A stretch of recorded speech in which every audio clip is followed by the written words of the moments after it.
Basketball Talk Pro. Today I want to talk to you about something that I hear a lot about, and I feel that I need to talk to you in order for you to be wise about what you listen to. It's in the area of statistics. Now I find it really odd to me because I spent so many years trying to use facts to help our team win and help our coaches do a better job of coaching, because we had a purpose in everything that we did. And now, at that time, you know, it was a case of nobody paid attention to it. Now, for some reason, it just kind of evolved. Now they're paying all kinds of attention to it, and they're giving credit to a lot of things that are not valuable to you as a coach. There's some essential things for every coach that will make the difference. But there's a peripheral area of ideas and thoughts and sayings and speeches about things that don't make much difference in winning and losing at all. I'm talking specifically about how they are counting passes now. And you get big slogans. I talked to a friend of mine who knows an assistant I had that is now scouting in the NBA, and he, after every game, he gets almost a report that they've done electronically immediately. That's nice, but is it helpful? That's a question you have to ask. So they could say this play averaged 7 passes or 8 passes, and this play over here another 10 passes. And now they're saying teams, these are the best teams because they pass the ball 333 times in a game. But where are they passing the ball to? To me, there's only one pass. The pass that is thrown to a player in a scoring position that can make the shot. Now, counting passes, we were doing back 30, 35 years ago, but in a different way, in a way that really helped our team. And I'll give you an example of why, if they say that this play took 12 passes, that probably 10 to 11 of those passes are just peripheral passes around the outside, meaningless passes. But why even worry about them? Here's an example. We were at West Texas State. We were a younger staff, but we wanted to learn. And so we did a lot of study. One summer we took and analyzed who on our team was passing and doing the most, giving us the most contribution with their passes. So we designated what we called the scoring area passes, which is basically the 15 feet area around the basket. Well,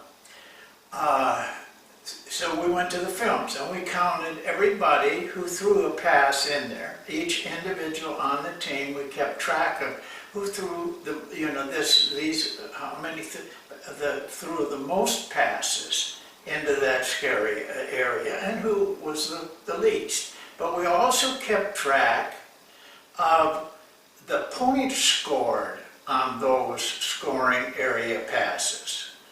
And here's what we came up with.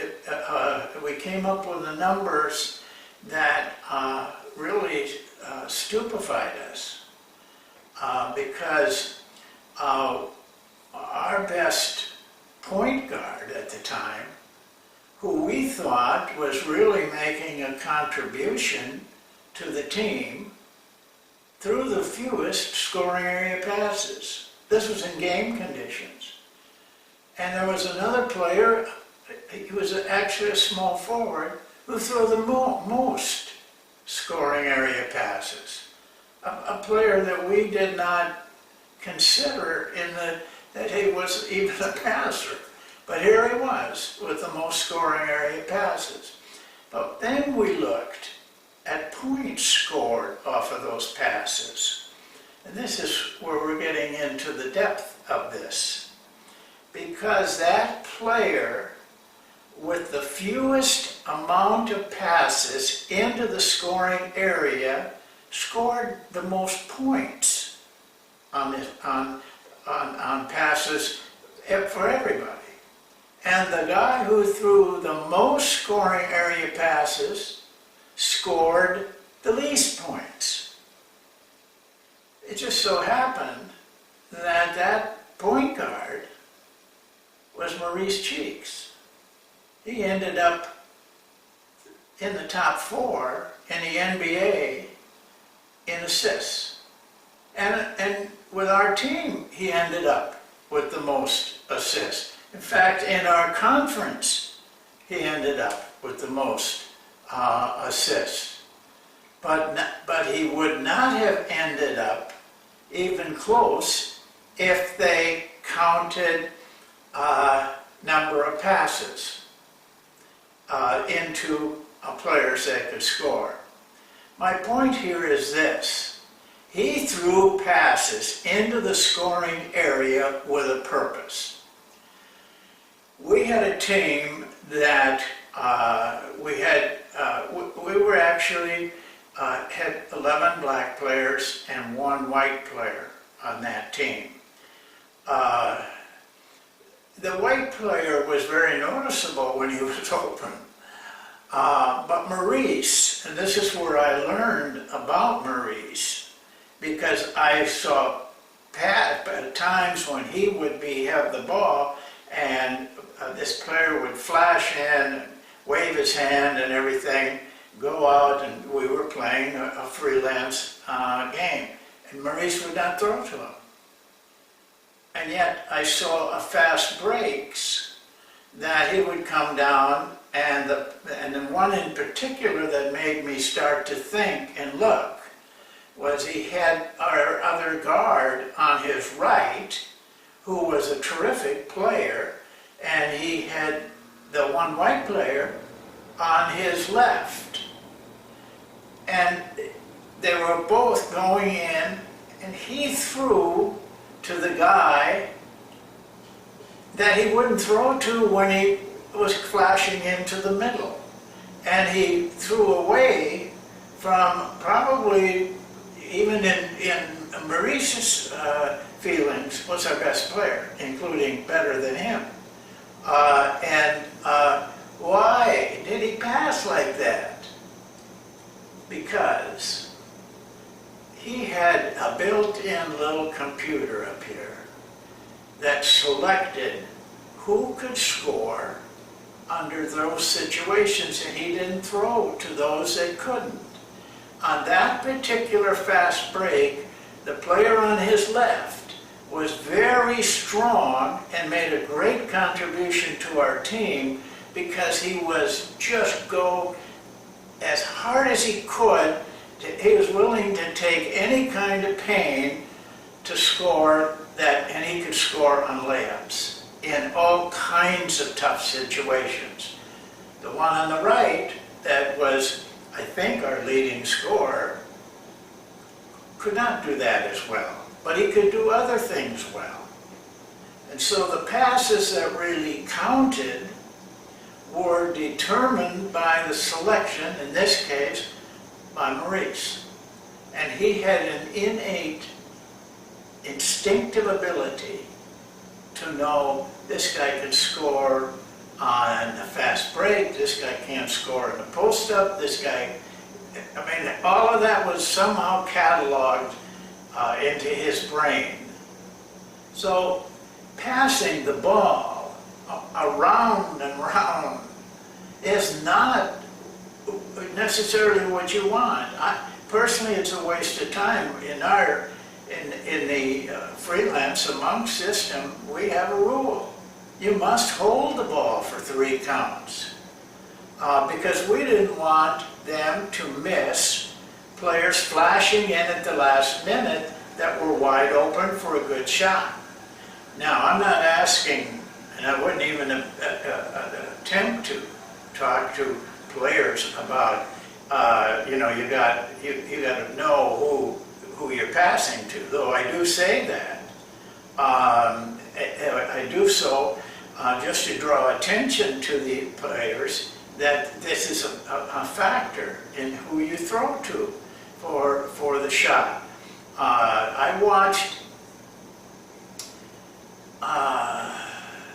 New Orleans beat Houston, and Rondo was similar to what I'm talking about with Maurice. He was very selective, Rondo was, in who he threw the pass to that day, and he threw easy passes. And another player that had the same ability that Maurice did is Jason Kidd.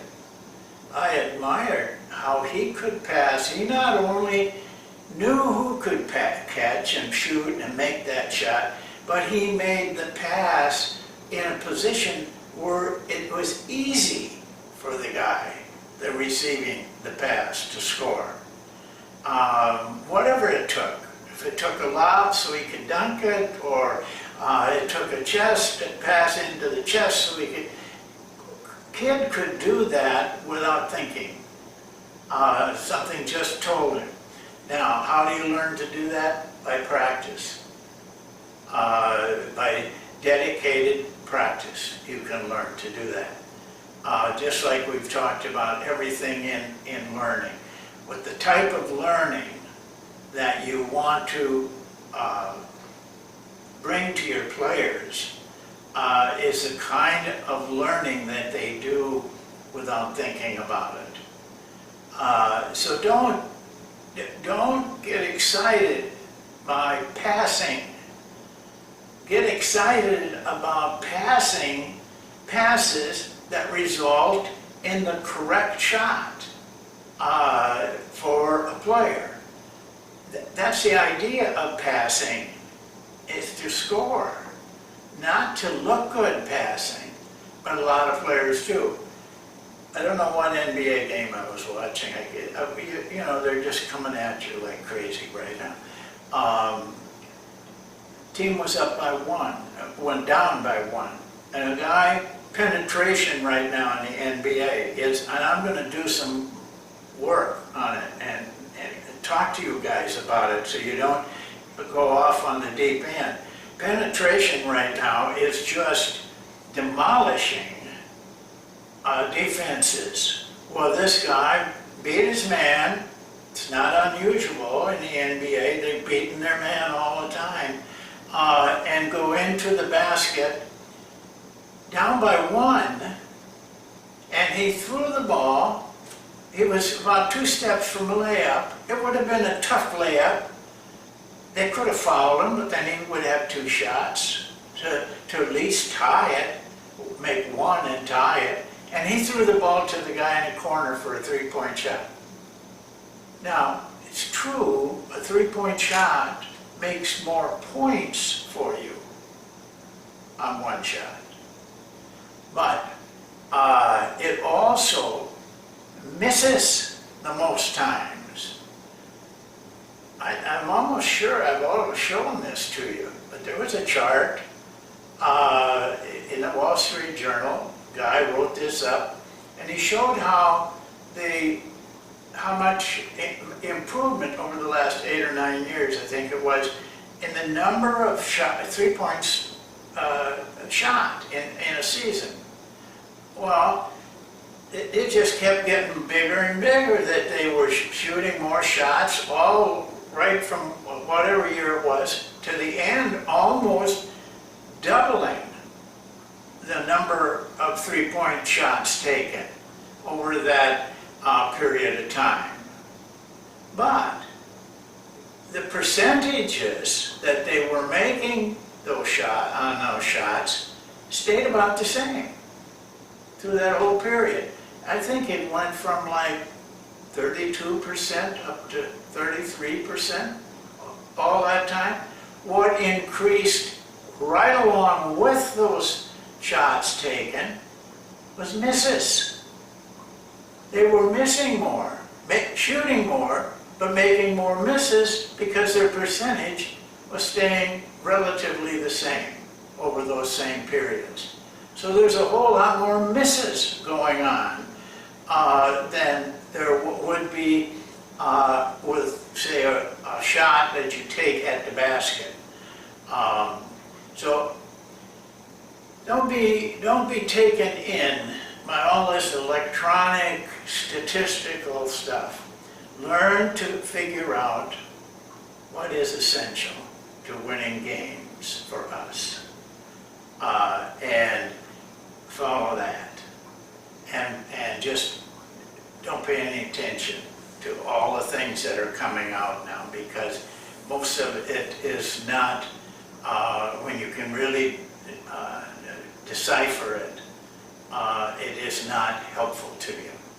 Spend your time as a coach on those things that are helpful to you, not those things that are just fluff, but they look nice and they're fun to talk about. That's it for today. Thanks for watching, and we'll see you next time.